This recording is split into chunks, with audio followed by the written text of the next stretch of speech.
Pangeran Jayakusuma.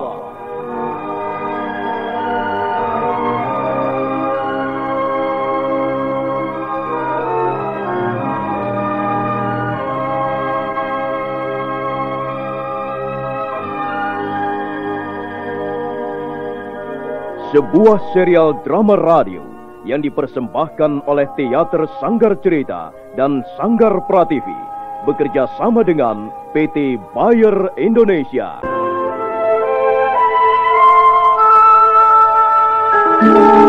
Kisah yang mengungkap sebagian sejarah tanah Jawa ratusan tahun yang silam. Kisah yang ditulis oleh Herman Pratikto kini muncul kembali dalam bentuk drama radio.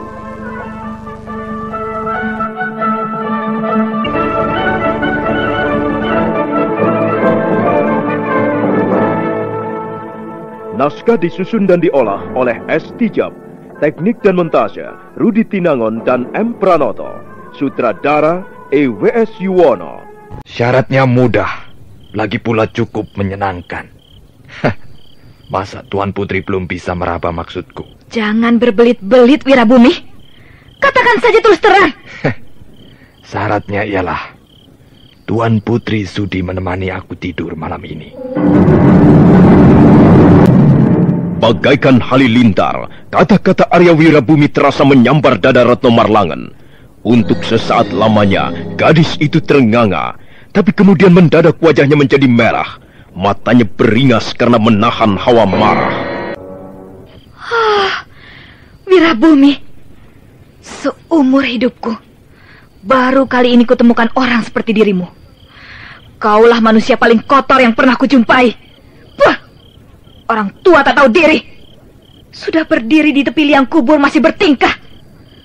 Enyahlah dari hadapanku, Wirabumi. Hayo, kau mau minggat atau tidak?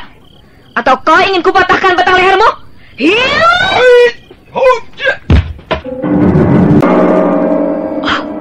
Gusti Wirabumi, ada apa, Gusti? Apa yang terjadi? Cepat laporkan pada Gusti Batemadu. Retno Marlangen melarikan diri. Baik, Gusti. Kurang ngajar, Wirabumi. Dia bermaksud menodai kesucianku. Jayakusuma, mengapa aku harus mengalami seperti ini? Aku sudah bersumpah. Aku hanya bisa disentuh seorang laki-laki. Dan laki-laki itu adalah kau, Jayakusuma. Kalau Jahanam Wirabumi berani memaksa kehendaknya, akan kubunuh dia. Akan kubunuh dia. Atau aku yang harus mati. Kau memang seekor kucing betina yang masih liar. Kau masih penasaran, Wirabumi? Hayo, mendekatlah. Sayang sekali, Manis. Sayang sekali. Mengapa gadis manis, gadis secantik dan semanis kau telah berani menyanyiakan keinginan baikku ini? Jangan kau mengira mudah mempermainkan Retno Marlangen. Hei, tua bangka. Sekarang aku tahu. Aku baru menyadari laki-laki macam apa kau ini, Wirabumi. Laki-laki bejat. Si tua berhati busuk. Hentikan caci makimu. Atau aku akan menyeretmu ke balik semak belukar dan memperkosamu. Lakukan. Lakukan. Ayo, lakukan kalau kau ingin kupatahkan batang lehermu. Hilang! Hilang! Hilang! Bagus. Seranganmu hebat. Gerakanmu sigap dan cepat. Tapi bukan berarti aku akan mundur selangkah. Lihat, sekarang ganti aku yang menyerangnya. Kau akan kubunuh, Wirabumi. Kau akan kubunuh sekarang.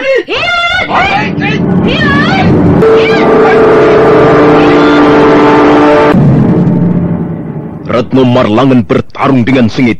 Dia merasa amat tersinggung diperlakukan tidak senonoh oleh Arya Wirabumi. 10 jurus berbahaya telah berlalu dengan cepatnya, tapi nampak keadaan mereka masih seimbang. Sekalipun Retno Marlangen tidak biasa bermain dengan tangan kosong, tapi sedikit pun dia tidak merasa gentar. Tendangan dan sodokan tangannya terus mengalir dengan deras menuju sasaran-sasaran mematikan. Lorong yang tidak begitu luas itu menjadi ramai oleh teriakan dan dengus napas mereka yang bertarung. Mendadak, dari arah samping lorong bermunculan para petugas keamanan. Hilang! Hei, tangkap dia! Tangkap! Dia mau melarikan diri! Hilang!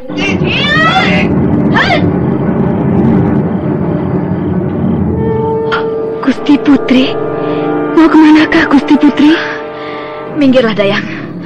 Aku mau minggat dari tempat terkutuk ini. Jangan, Gusti Putri, jangan.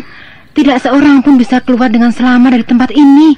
Di sekitar sini, sampai ke tepian hutan sana, ada banyak jebakan maut. Mereka yang bermaksud melarikan diri pasti akan tertangkap. Aku tidak peduli.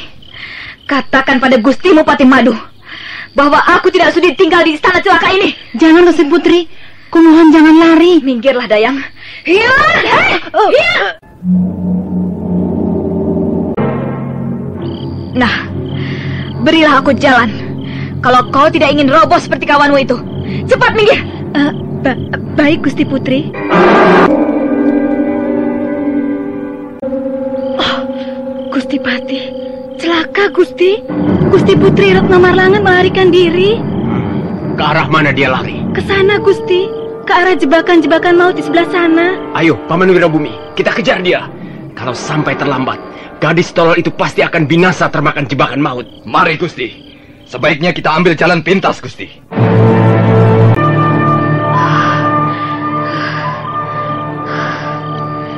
Jalan-jalan di sini sangat berliku-liku. Aku jadi bingung. Kemana harus kutemukan ujung jalan ini? Kalau tidak salah, tadi aku sudah melewatkan tempat ini.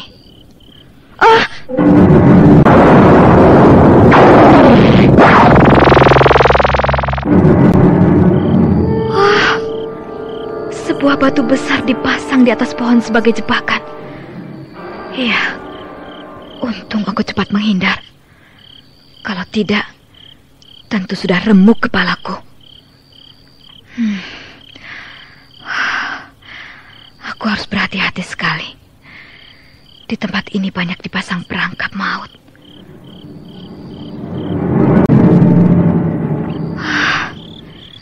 Jalan-jalan di sini semakin membingungkan. Sangat berliku dan berputar-putar. Aku harus bisa menemukan ujung jalan yang akan membawaku keluar dari lingkungan istana ini. Kalau aku bisa mencapai tepi hutan, ya, selanjutnya akan mudah.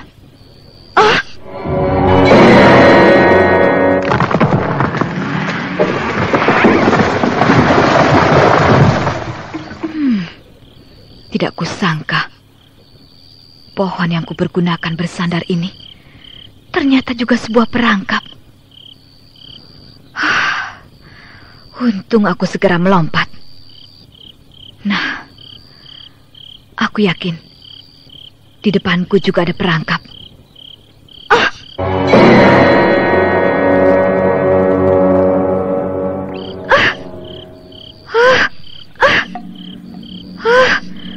Puluhan ular berbisa.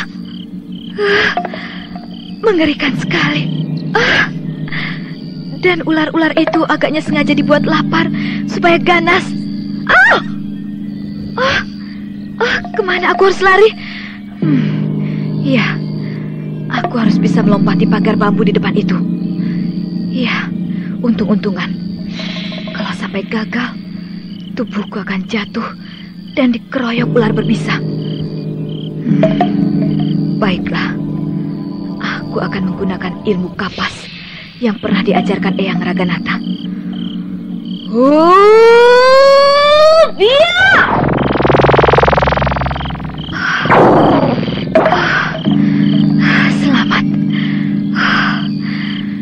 tidak jadi binasa akibat patokan ular-ular berbisa. Memang berbahaya sekali istana Patih Madu ini. Mana mungkin orang bisa masuk atau keluar dengan selamat dari tempat ini.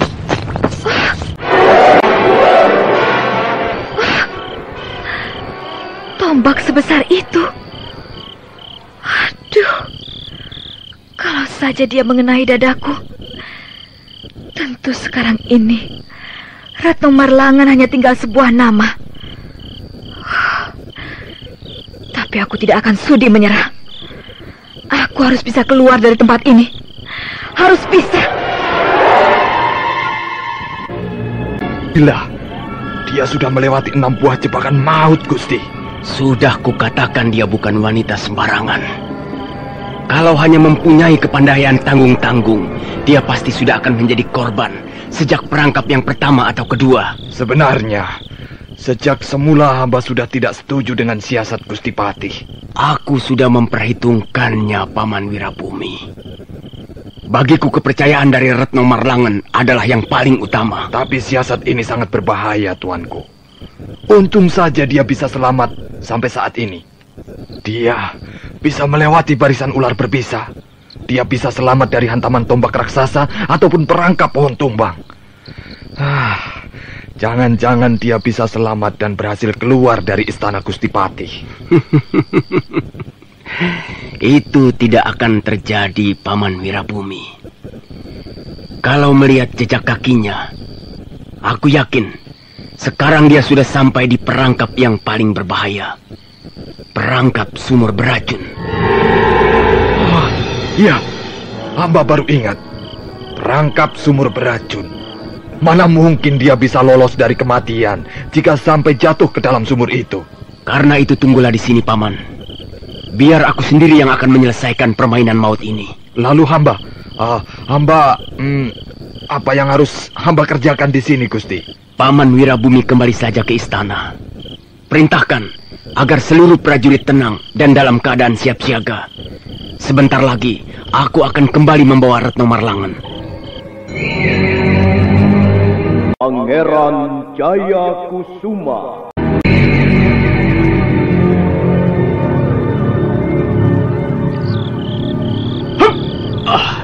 Hentikan anakku, hentikan! Jangan kau teruskan lagi.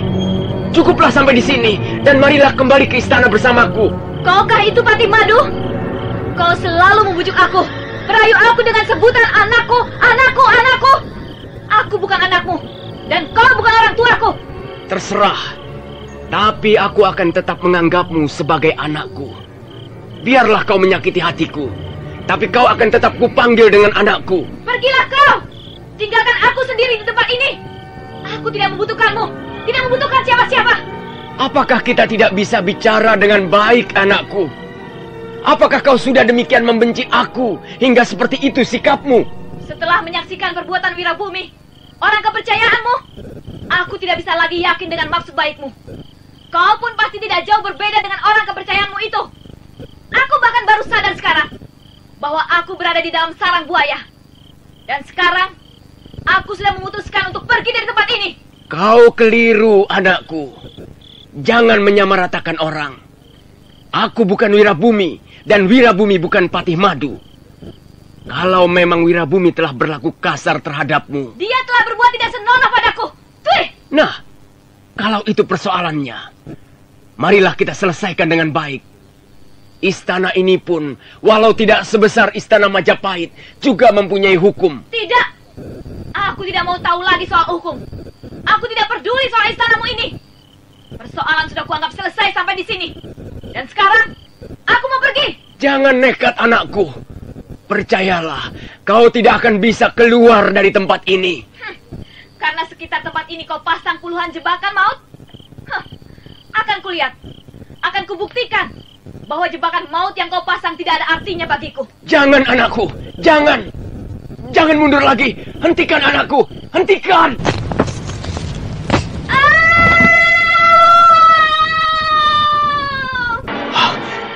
Mengapa kau datang kemari, Dayang? Hamba mendengar teriakan Gusti Putri. Hamba khawatir Gusti Putri terperangkap dalam jebakan maut. Iya, dia memang sudah masuk perangkap sekarang. Apakah beliau tercebur ke dalam sumur beracun, Tuanku? Dia tidak menghiraukan peringatanku. Dan sekarang dia berada di bawah sana, di dasar sumur yang dalam. Lalu bagaimana Gusti Patih? Apakah Gusti Putri masih bisa diselamatkan? Aku akan berusaha menyelamatkannya. Kau tunggu di sini. Baik, Gusti.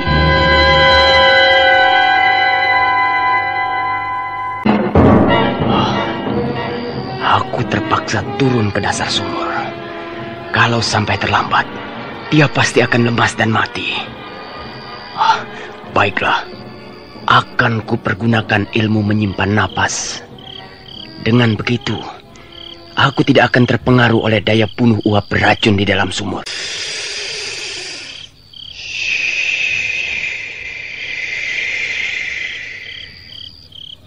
Patih Madu memang orang sakti.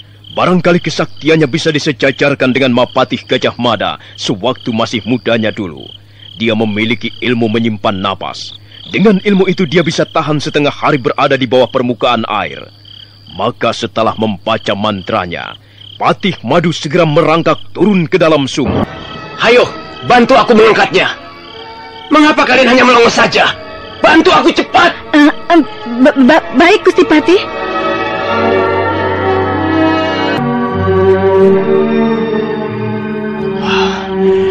Sudah, rapikan pakaiannya. Dia kok diam saja, Gusti Patih? Dia belum mati, hanya pingsan. Tapi harus segera mendapat perawatan dengan baik. Untung belum sampai muntah darah. Pelipisnya terluka, Gusti. Juga lengan dan siku tangannya tersobek. Mungkin tubuhnya membentur dinding-dinding sumur waktu meluncur turun. Aku tidak menduga dia akan senekat itu. Sudah, cepat angkat dan bawa kembali ke istana. Baik, Gusti Patih. Ingat, jangan sekali-sekali kau ceritakan peristiwa ini pada siapapun juga. Iya, Gusti Patih.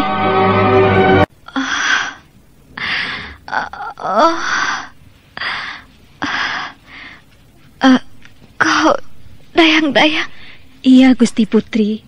Kami berdua di sini menunggu Gusti Putri. Hampir semalaman Gusti Putri pingsan. Hampir semalaman kami menunggu. Syukurlah Gusti Putri sudah sadar kembali. Bagaimana rasanya, Gusti Putri? Kerongkonganku seperti terbakar. Panas sekali. Berilah aku air dingin, dayang-dayang. Baik, Gusti Putri. Mengapa Gusti Putri sampai nekat begitu? Untung Gusti Patih Madu segera turun ke dalam sumur. Tidak tahu, dayang-dayang. Ini airnya, Gusti Putri. Tapi maaf, janganlah Gusti Putri minum terlalu banyak. Sedikit demi sedikit dulu.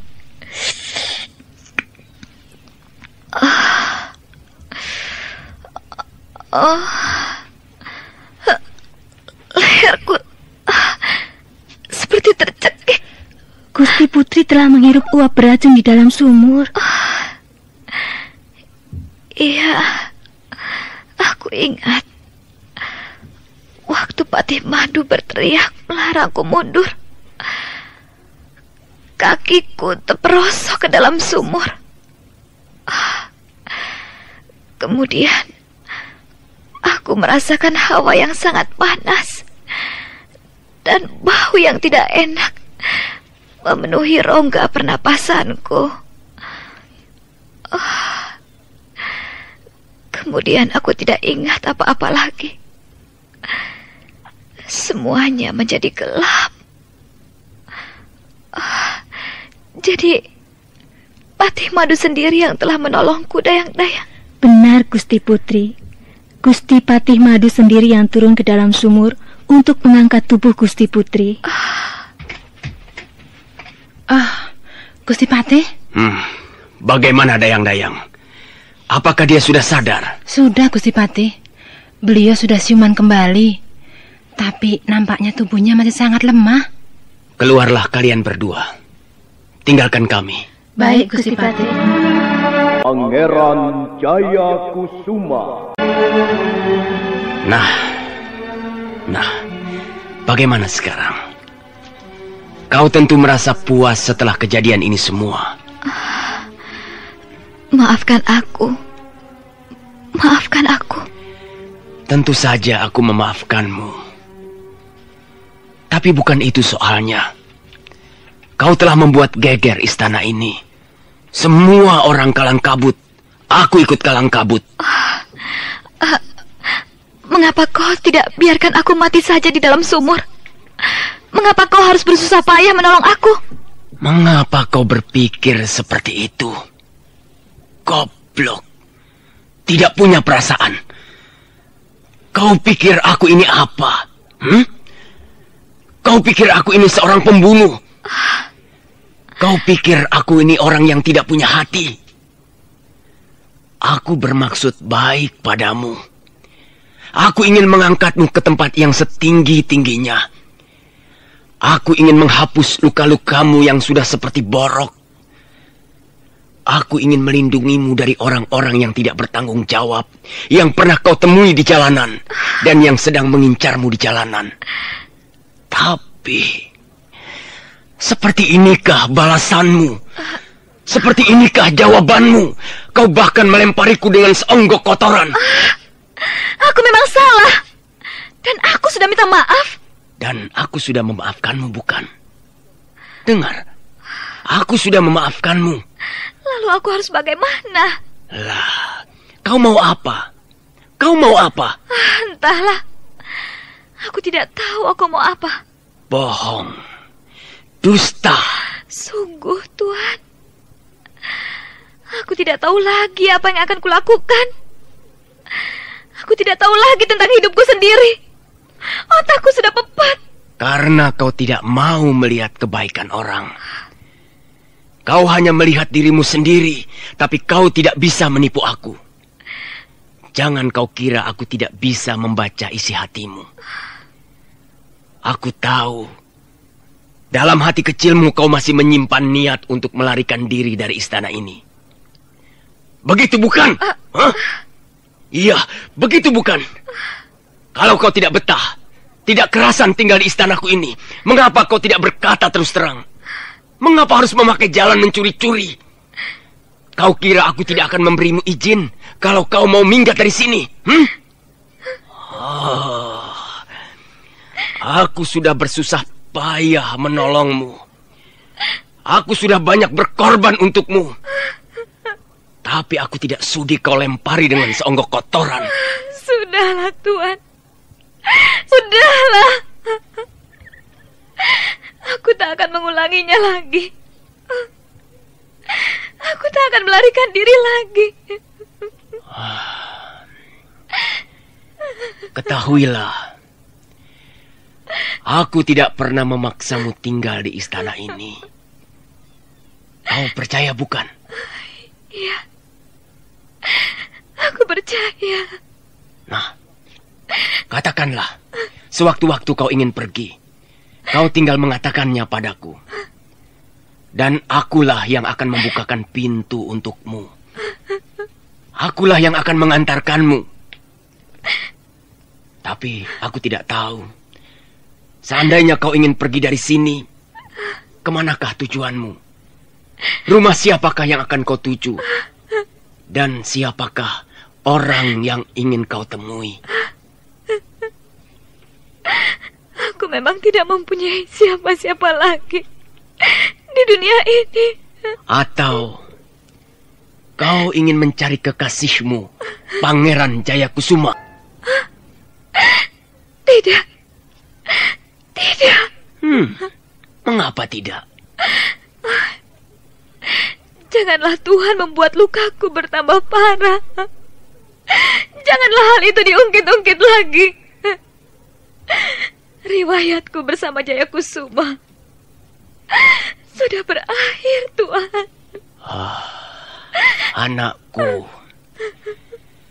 kau harus bisa melihat kenyataan di dalam hidup yang penuh keanekaragaman ini.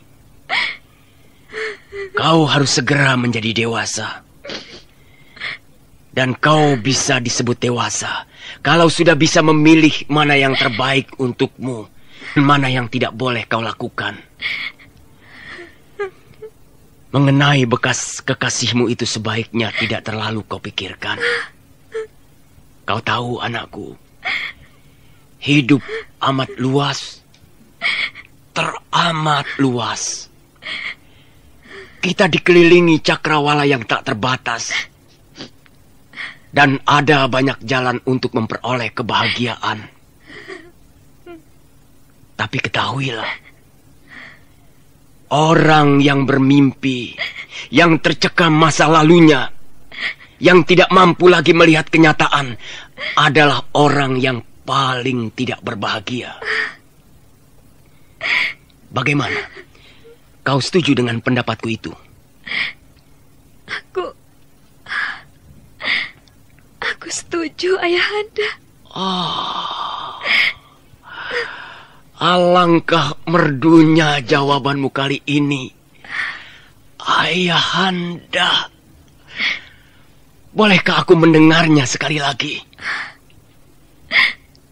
Aku setuju pendapatmu itu, Ayahanda. Terima kasih, anakku. Kau benar-benar anakku.